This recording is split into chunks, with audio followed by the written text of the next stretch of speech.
Good morning. Just wanted to give everybody a quick update on some things that are going on here around the school.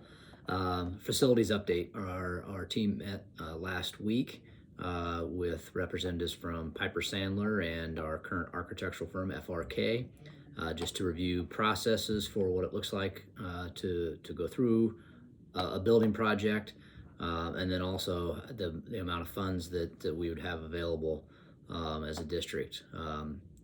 The property valuation and our debt limit work hand in hand, and as we've shared those videos in the past, and at this point in time, if we were to do a bond election next year, we would be able to get up to 25 million between our debt service, PEPAL, and save dollars. So that's encouraging. I think it definitely gives us some options maybe that we didn't have a year or so ago.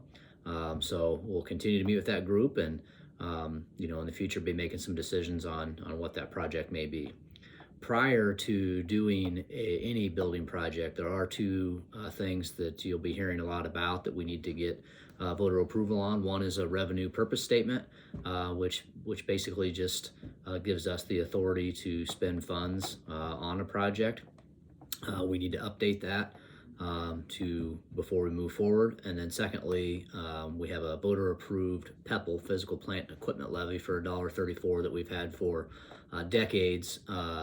Those after a vote last for 10 years, and ours expires here in a couple of years, so we want to get that vote out as well. So those will be some things that'll be coming up probably later this fall, and you'll hear plenty of information about that as we move forward.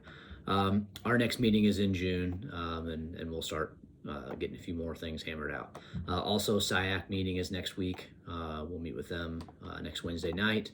And our May board meeting is a little bit of a different time. We're going to meet at 7:30 on May 17th, Wednesday morning, here at the school with our student leadership team. We've done this for a number of years, at least 15 years, where we meet with students and from our student leadership team, and they talk to us and talk to the board about, here's some things that we think the district does well, here's some areas of growth, and just gives us some ideas on ways we can improve as a system. Also, a couple things you'll see in this week's brief. May 11th, we have been asked to host the 2A state qualifying meet.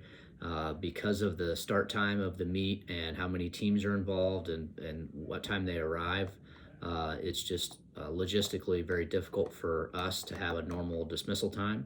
So we are going to dismiss on Thursday, May 11th at 1:30 and just run our normal 1:30 schedule. Preschool will meet that day, both morning and afternoon. It's their last day of school. It also happens to be our last day for our seniors. But we just want to make you aware, and there's information in the brief about that. And then finally, just kind of a reminder, May 18th is the last day of school. So hope everybody has a great weekend, and go Dogs.